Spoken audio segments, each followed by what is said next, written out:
गुरुर्ब्रह्मा गुरुर्विष्णु गुरुर्देवो महेश्वरः गुरुर्साक्षात् परं ब्रह्म तस्मै श्री गुरुवे नमः।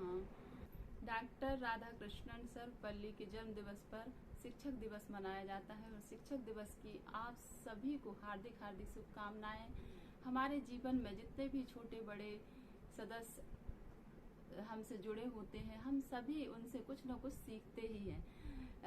सर्वप्रथम गुरु तो हमारे माता पिता ही होते हैं और माँ ही पहली गुरु मानी जाती हैं। तो माँ हमारे लिए सर्वोपरि है। हम चाहे कितने भी बड़े हो जाएं, हम बूढ़े भी हो जाएं, तो माँ हमारे लिए माँ ही होती है और माँ से अच्छा हमें और कोई नहीं जान सकता। हमारे अच्छे भले के लिए माँ जितना जानती है उससे बढ़कर दुनिया में और कोई व्यक्ति हमारी पहचान नहीं कर सकता।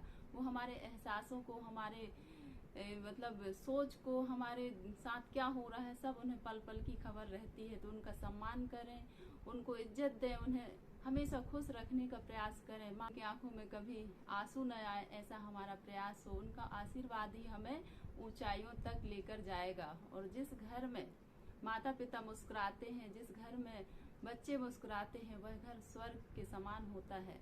इसके लिए कोई धन दौलत की आवश्यकता नहीं होती कि हम धन देकर, बहुत सारा सामान देकर उन्हें खुश करने का प्रयास करें। हम थोड़ा सा वक्त निकालकर अपने माता पिता को खुश कर सकते हैं। मेरे माता पिता मेरे प्रथम गुरु हैं, जिनसे मैंने बहुत कुछ सीखा है और अपने जीवन में उतारा है।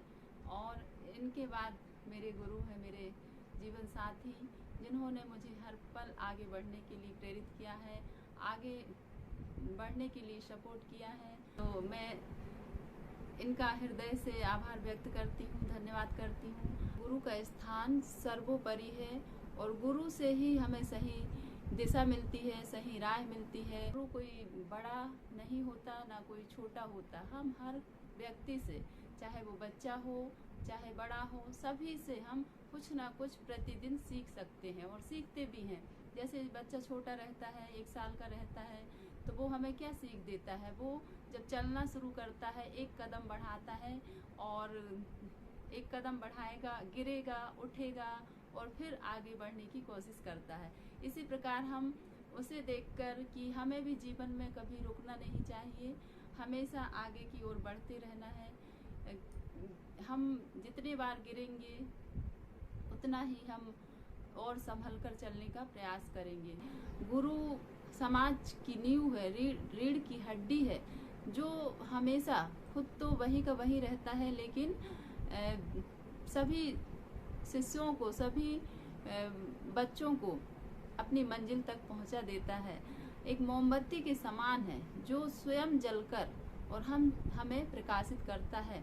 हम सभी को गुरु का सम्मान करना है, गुरु का अपमान कभी नहीं करना चाहिए। जो गुरु का अपमान करता है वो जीवन में कभी सफल नहीं हो सकता। इसलिए गुरु कोई भी हो सकता है। हर व्यवसाय में कोई ना कोई गुरु होता है। हर दफ्तर हो, घर हो, कहीं भी हमें गुरु की आवश्यकता पड़ती। वह चाहता है कि उनके बच्चे, उनके शिष्य उनसे आगे निकले, उनसे बहुत अच्छा करें, खूब तरक्की करें, ऐसा उनका आशीर्वाद रहता है। कि घर में माता पिता भी हमारे गुरु होते हैं। प्रथम गुरु तो माता पिता ही होते हैं और माता पिता की आज्ञा का पालन करना बच्चों का परम कर्तव्य है। उनसे कभी ऊंची आवाज में बात ना करें, उनसे बहस ना करें और उनकी बातों को ध्यान से सुनते हुए आगे बढ़ेंगे तो हम जीवन में सफल होंगे। हमें कोई नहीं रोक सकता सफल होने से। इसलिए हम अपने माता पिता का सम्मान करें, उन्हें प्यार करें, उन्हें बहुत सम्मान दें।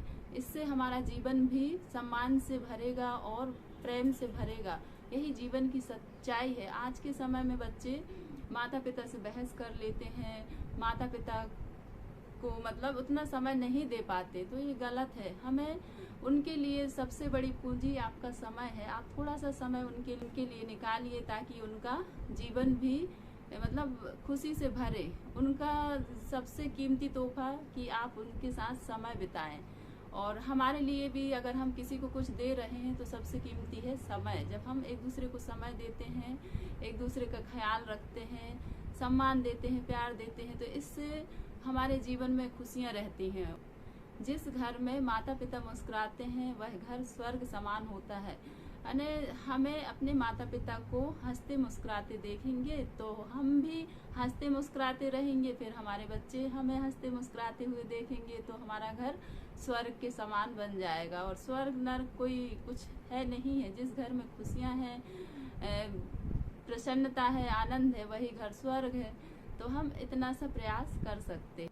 हमारे देश की प्रथम महिला अध्यापिका सावित्रीबाई फूले के चरणों में कोटि कोटि नमन। उनका आभार व्यक्त करती हूँ, उनका धन्यवाद करती हूँ, उनके हम ऋणी हैं। उन्होंने स्त्री शिक्षा पर जो बल दिया है और जो स्त्री शिक्षा के लिए जोर दिया है, संघर्ष किया है, उनके संघर्ष को नमन करती हूँ, उनकी सहनशीलता को नमन करती हूँ, उनके धैर्य को नमन करती हूँ कि वो महान प्रतिभावान और महान माँ जिन्होंने अपने आप को आगे बढ़ने से कितने ही उनके जीवन में परेशानियाँ आई, कितने संघर्ष आए, लेकिन कभी पीछे मुड़ के नहीं देखा और जीवन के पथ में आगे बढ़ते गईं और आज हम उनके गुणगान कर रहे हैं।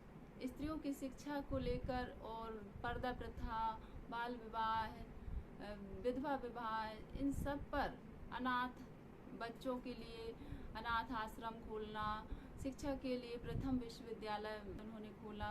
मतलब उनके पति ज्योतिराव फूले, उनका सहयोग रहा उनके जीवन में, इसलिए वो सब इतना कुछ कर। ज्ञान ही वो ताकत है, ज्ञान ही वो बल है जिसे कोई चुरा भी नहीं सकता, जिसे कोई बांट नहीं सकता और ना ही इसका कोई भार होता है। और इसे जितना बांटो, जितना इसका व्यय करो, उतना ही ये बढ़ता है। यदि ज्ञान बांटेंगे तो 2 का 4 भी हो जाता है और नहीं बांटेंगे तो 2 का 0 भी हो सकता है। तो इसलिए हम अपने पास जो भी अनुभव है, ज्ञान है, हम जितना जिसको देने का भाव रखें, जो कुछ भी हम दे सकते हैं तो दें। हम दुआ मांग सकते हैं लोगों के लिए, प्रसन्नता, खुशी, हंसी, दया, करुणा, ये सब चीज़ हम लोगों तक पहुंचा सकते हैं। इतना यदि हम करते हैं तो हमारे जीवन में भी सब कुछ भरपूर रहेगा और हमें आगे बढ़ने के लिए प्रेरित करेगा। हंसते मुस्कुराते रहिए, कभी अपने लिए तो कभी अपनों के लिए। अपना भी ध्यान रखिए और अपनों का भी, और हमेशा चेहरे में स्माइल रखिए। Thank you so much, take care, bye bye.